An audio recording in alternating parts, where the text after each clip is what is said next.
अभी एट्थ वाला है find the 4 consecutive term in AP. अभी आपको 4 कॉन्जिक्यूटिव टर्म फाइंड करना है एपी में, हु सम इज 12, है ना, जिनका सम क्या है 12 है। तो अगर मैं 4 कॉन्जिक्यूटिव टर्म को ऐड कर रहा हूँ, सम कर रहा हूँ, तो मुझे क्या मिल रहा है 12 मिल रहा है। एंड सम किसका, sum of third term and fourth term is 14। तो मैं अगर ये 4 कॉन्जिक्यूटिव टर्म में से जो ये थर्ड टर्म है और फोर्थ टर्म है, अगर मैं उनका सम कर रहा हूँ, उनको ऐड कर रहा हूँ, तो मुझे क्या मिल रहा है, मुझे 14 मिल रहा है। उम्मीद आपको इतना समझा है। यहाँ पर आपको 4 consecutive term in AP find करना है।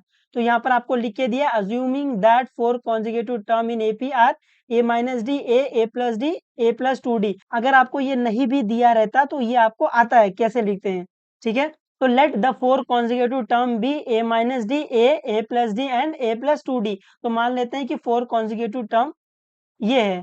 फिर अकॉर्डिंग टू फर्स्ट कंडीशन क्या है, अकॉर्डिंग टू फर्स्ट कंडीशन क्या दिया हुआ है, हुज सम इज 12, है ना। अगर मैं इनका सम कर रहा हूँ, इनका मैं ऐड कर रहा हूँ, तो मुझे क्या मिल रहा है, मुझे 12 मिल रहा है। तो ये आएगा ए माइनस डी प्लस ए प्लस डी प्लस ए प्लस 2d। ये क्या आएगा, ये 12 आएगा। अपन इसको थोड़ा सॉल्व कर सकते हैं, बिल्कुल। तो ये minus D plus D cancel हो गया, ए प्लस ए प्लस ए प्लस ए, 1 2 3 4 4 आएगा। तो ये आएगा 4a plus 2d is equal to 12, है ना। अभी यहाँ पे आपको दिख रहा है ये 4 है, ये 2 है, ये 12 है, तो मैं इन सबको 2 से डिवाइड कर सकता हूँ, बिल्कुल। तो यहाँ पर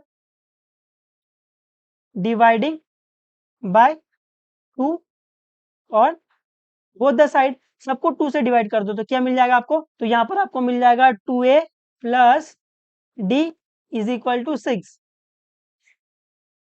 है ना। उम्मीद आपको समझा है, तो आप इसको 1 मान लेना। अभी अकॉर्डिंग टू सेकंड कंडीशन क्या दिया हुआ है, sum of third term and the fourth term is 14। तो अगर मैं जो 4 कॉन्जिक्यूटिव टर्म है उसका जो थर्ड टर्म है और फोर्थ टर्म है, अगर मैं उनको ऐड कर रहा हूँ, तो मुझे क्या आंसर मिल रहा है, मुझे आंसर मिल रहा है 14। तो थर्ड टर्म क्या है, थर्ड टर्म आप देखोगे तो ए प्लस डी है। फोर्थ टर्म क्या है, फोर्थ टर्म है ए प्लस 2d है। तो अगर मैं इनको ऐड कर रहा हूँ, तो मुझे क्या मिलेगा, मुझे मिलेगा 14। अभी अपन इसको थोड़ा और सॉल्व कर सकते हैं, बिल्कुल। ये a प्लस ए क्या आ जाएगा, 2a आ जाएगा, और d प्लस 2d क्या आ जाएगा, 3d आ जाएगा, इज इक्वल टू 14। इसको आप 2 बोल दो। तो अभी फ्रॉम 1 एंड 2 में क्या बोल सकता हूँ, फ्रॉम 1 एंड 2 में क्या बोल सकता हूँ, 2a plus d is equal to 6, 2a plus 3d is equal to 14। तो आपको दिख रहा है ये क्या है, लीनियर इक्वेशन इन 2 वेरिएबल, है ना। एक वेरिएबल, दो वेरिएबल कांस्टेंट, इधर उधर चलेगा। ये भी एक वेरिएबल, दो वेरिएबल कांस्टेंट, इधर उधर चलेगा। तो ये क्या है, लीनियर इक्वेशन इन 2 वेरिएबल है। अपन इसको सॉल्व कर सकते हैं बाय एलिमिनेशन मेथड। तो एलिमिनेशन मेथड क्या है, make coefficient same same, sign अलग अलग ऐड कर, sign same same subtract, make coefficient same same. तो अपन क्या करते हैं, अपन पहले कोएफिशिएंट सेम करते हैं, फिर साइन चेक करते हैं। अगर साइन अलग अलग है तो ऐड कर लेते हैं, साइन सेम सेम है तो सबट्रैक्ट कर लेते हैं।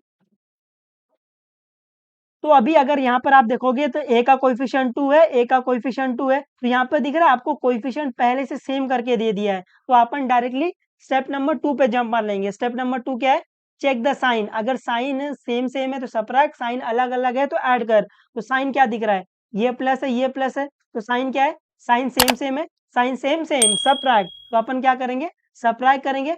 और आपको पता है जब आप सबट्रैक्ट करते हैं तो सबकी साइन चेंज हो जाती है। तो अपन यहाँ सबट्रैक्ट करेंगे, जब आप सबट्रैक्ट करोगे सबकी साइन चेंज, ये प्लस था तो ये माइनस हो जाएगा, ये प्लस था ये माइनस हो जाएगा, ये प्लस था ये माइनस हो जाएगा। अभी प्लस 2a माइनस 2a ये तो ऐसे ही कैंसिल हो जाएगा। प्लस डी माइनस 3d, यहाँ पर आपको दिख रहा है एक माइनस है, तो जब एक माइनस रहेगा तो दूसरा subtraction sign of the bigger number. तो 3 माइनस 1 क्या आ जाएगा 2, और ये d और sign of the bigger number minus equal to 6 minus 14। तो यहाँ पर भी आपको दिख रहा है एक माइनस है, तो जब एक माइनस रहेगा तो do the subtraction sign of the bigger number. तो 14 माइनस 6 क्या आएगा, 8 आएगा, sign of the bigger number minus. उम्मीद आपको ये समझा है। तो अभी अपन इसको थोड़ा और सॉल्व कर सकते हैं, बिल्कुल। ये माइनस माइनस कैंसिल, तो ये आएगा 2d इज इक्वल टू 8। यहाँ से मेरे को d फाइंड करना है, यहाँ पर 2 क्या हो रहा है, मल्टीप्लाई, वहां जाकर डिवाइड। तो ये आएगा d is equal to 8 upon 2। अपन इसको कैंसिल कर सकते हैं, बिल्कुल। ये 2 1 जा 2, 2 4 जा 8। तो यहाँ पर आपको d क्या मिल गया, d आपको मिल गया 4। तो जैसे आपको d मिल गया, फिर आप a फाइंड कर सकते हो। a फाइंड करने के लिए अपन क्या करेंगे, put d is equal to 4 in equation 1 2, है ना, जहां भी आपकी मर्जी करे। तो यहाँ पर आप करेंगे put d is equal to 4 in equation कहाँ डालना है आपको, इक्वेशन 1 में डाल दो।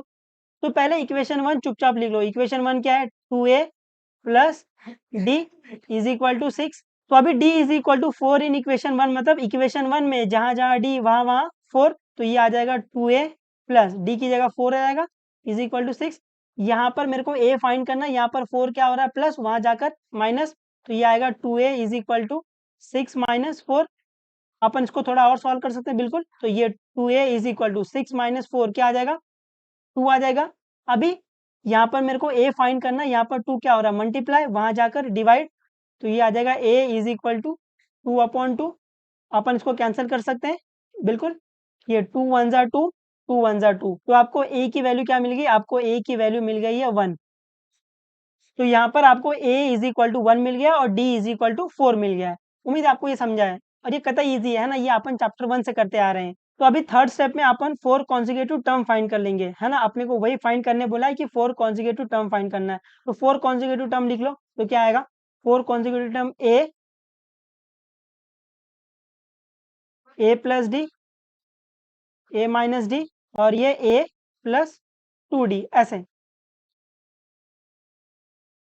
अपने को a इज इक्वल टू 1 मिल गया और d इज इक्वल टू 4 मिल गया, तो वैल्यू डाल देंगे और ये आंसर फाइंड कर लेंगे। तो ये 1 माइनस 4, तो 1 माइनस 4 क्या आएगा -3, और a की वैल्यू 1 है। a प्लस डी, तो 1 प्लस 4, 1 प्लस 4 क्या आ जाएगा 5, और ये 1 प्लस 2 इंटू डी, डी की वैल्यू 4, तो ये आ जाएगा 1 प्लस 2 4 जा 8, तो 1 प्लस 8 क्या आ जाएगा 9। तो therefore the four consecutive term, the four consecutive term are -3 1 5 9, है ना। ये ऐसे ऐसे आप लास्ट में स्टेटमेंट लिख दो, ये थोड़ा अच्छा दिखता है। उम्मीद है आपको ये समझा है, और ये कतई इजी इजी है। ठीक है, तो पढ़ते रहो, जो भी डाउट रहेगा पूछ लेना, बेझिझक बता देंगे, कोई दिक्कत नहीं है। चलो bye bye, take care and मचाते रहो।